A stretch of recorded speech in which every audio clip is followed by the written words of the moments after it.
देश की राजधानी दिल्ली में 2 साल पहले एक कत्ल होता है जिसमें कातिल खुद पुलिस की नजरों के सामने रहता है, लेकिन पुलिस को उस पर रत्ती भर शक नहीं होता। क्यों? इस क्यों का जवाब आपको इसी वीडियो में मिलेगा। आप देख रहे हैं दिल्ली तक, मैं हूं आपके साथ अनुराधा तंवर। क्यों का जवाब मैं आपको शुरुआत में ही दे देती हूं। इस क्यों का जवाब यह है कि कातिल खुद खाकी में छुपा हुआ था। अब आपको पूरी घटना विस्तार से बताते हैं। साल 2021 8 सितंबर की वो तारीख थी जब देश की राजधानी दिल्ली में एक महिला कांस्टेबल जिसका नाम मोना था, उसकी हत्या कर दी गई। लेकिन इस हत्या की खबर कहीं नहीं छपी क्योंकि किसी को भनक तक नहीं पड़ी कि राजधानी में एक महिला पुलिस कांस्टेबल की हत्या हो गई, क्योंकि हत्या करने वाला दिल्ली पुलिस में तैनात एक पुलिसकर्मी था जो प्रोफेशनल किलर निकला। जी हां, ये कहानी शुरू होती है साल 2014 के बाद जब मोना की भर्ती दिल्ली पुलिस में होती है और दिल्ली पुलिस में पीसीआर यूनिट में उसकी तैनाती होती है।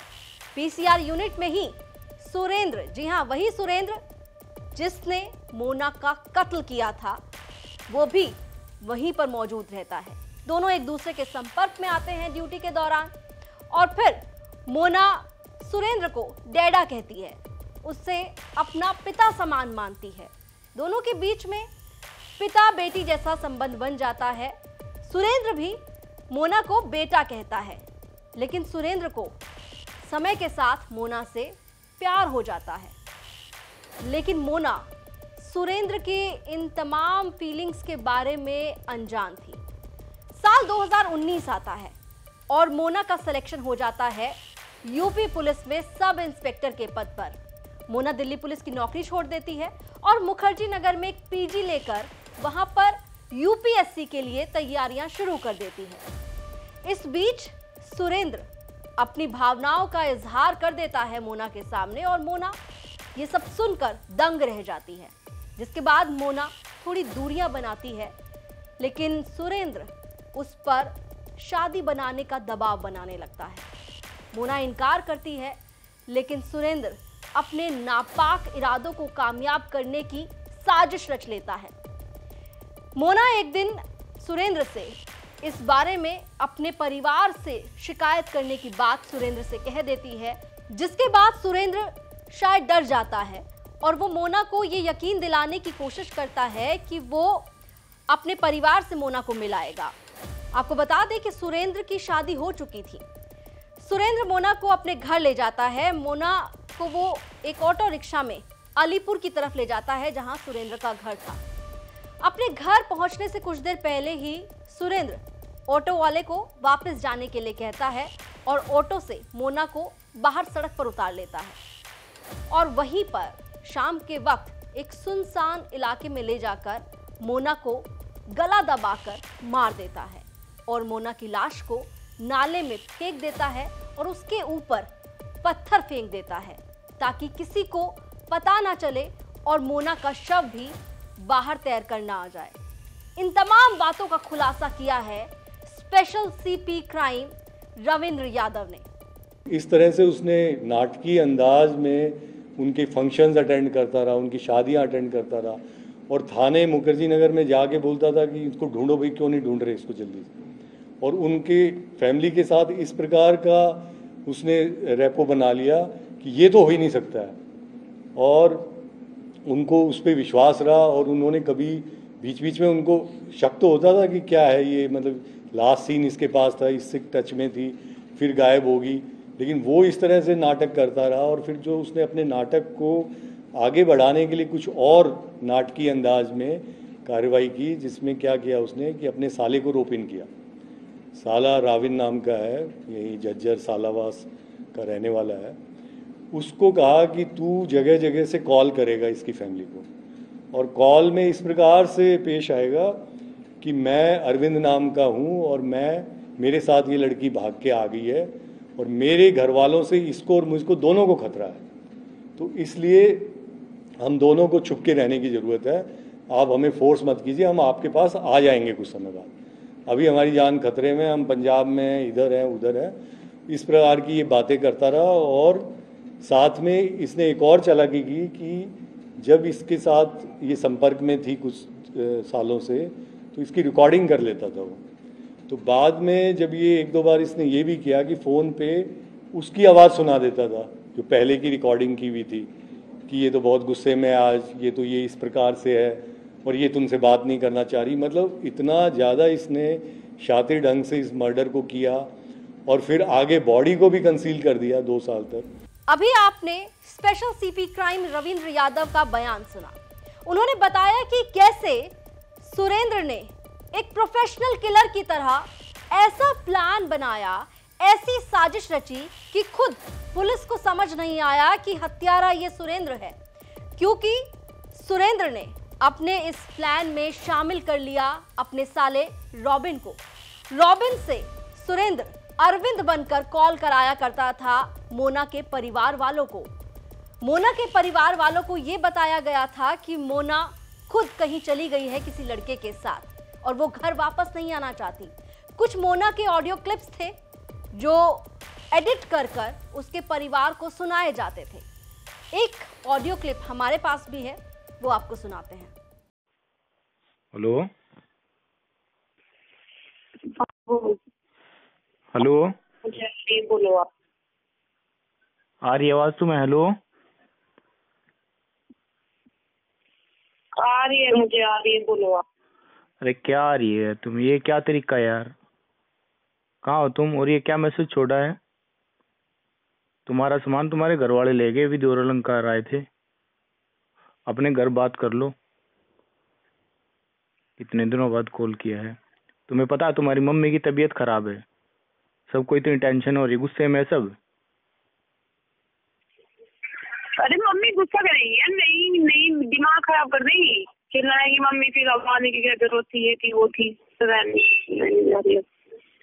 अरे ये छोड़ो, नहीं रहेंगे। अरे ये कौन सा तरीका हुआ? जा ही नहीं रहे यार। वो इतने लोग वो सब इतनी टेंशन में है इतने दिन से। तुम तो अपने 2-2 महीने में कॉल कर रहे हो। उनसे बात कर लो एक बार। मम्मी को वैसे दुनिया की पड़ी रहती है और दुनिया ये कह देगी, दुनिया वो कह देगी। कोई कुछ ना कहे बेटा, तुम उनसे एक बार बात कर लो अपनी मम्मी से। टेंशन कर रही है वो बहुत ज्यादा। हम तो बोलने में चाहिए, मेरे को गुस्सा आता है। अरे गुस्सा छोड़ो तुम बेटा, अपने घर बात करो, अपनी मम्मी से बात करो, बात कर लो उनसे please.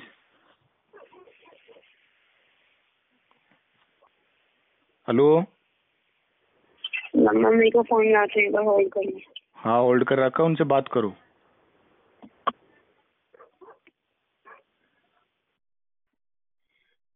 The person you are speaking with has put your call on hold. Please stay on the line.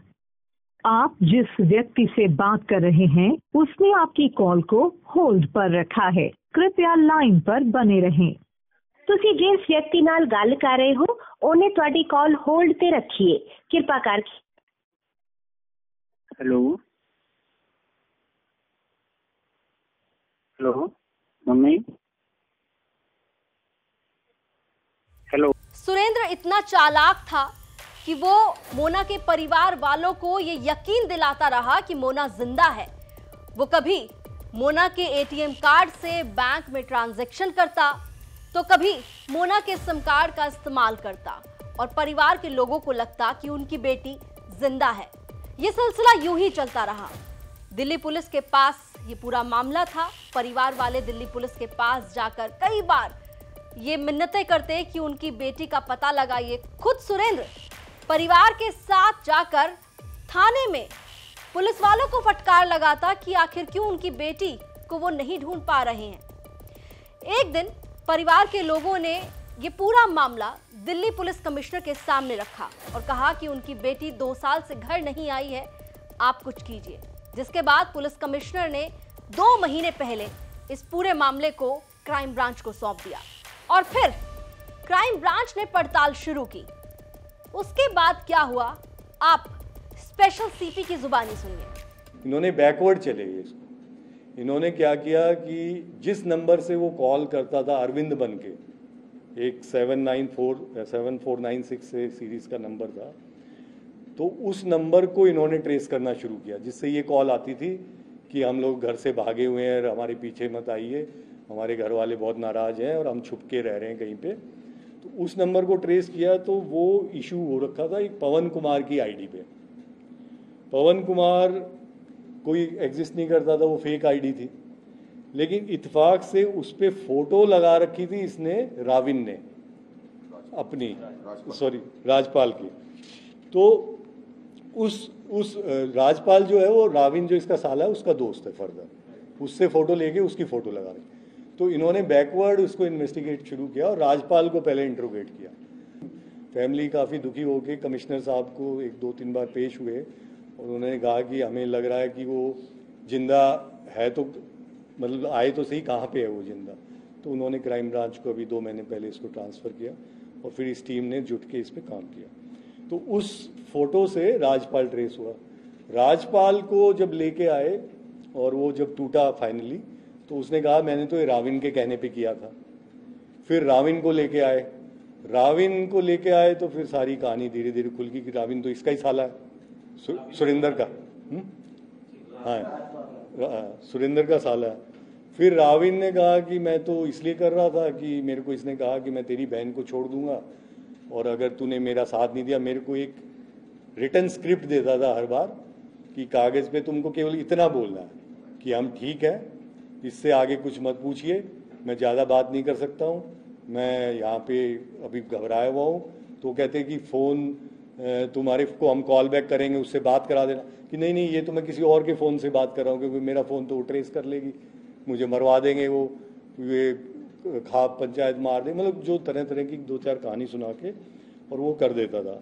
और एक और इसने चालाकी की कि जहाँ से उसको कॉल कराता था, जैसे मान लो किसी रेस्टोरेंट ढाबा डीगल में करा दिया, उधर कहीं मेरठ साइड में करा दिया, कभी कहीं पंजाब साइड में करा दिया, वहाँ पे क्या करता था, जो इस लड़की जो डिसीज्ड है इसके बेचारी के जो फोटोकॉपी डॉक्यूमेंट थे, आइडेंटिटी कार्ड वगैरह टाइप के, वो जानबूझ के वहाँ ड्रॉप कर देता था।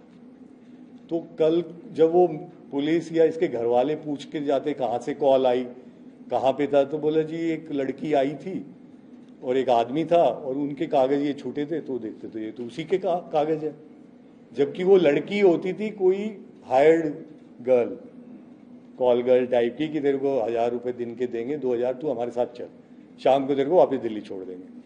तो मतलब किसी भी तरह से इसने अपनी तरफ से परफेक्ट प्लानिंग की थी, बट ही वॉज नॉट, मतलब वही था, कितना भी परफेक्ट प्लानिंग करो, जब इन्वेस्टिगेशन अच्छे से किया जाए, प्रोफेशनली किया जाए, तो सारी कहानी खुल के आ गई। और मैं इस पूरी टीम को बहुत बहुत कॉन्ग्रेचुलेट करता हूँ, जो इन्होंने, अभी मैं उनकी सिस्टर और मदर और ब्रदर से बात कर रहा था, तो उनको तो बिलीव ही नहीं आ रहा कि इसने मर्डर किया अभी तक, मतलब they are in a complete state of shock कि इतनी अच्छी लड़की थी, इतनी ब्रिलियंट लड़की थी, जिसका कैरियर इतना ब्राइट था।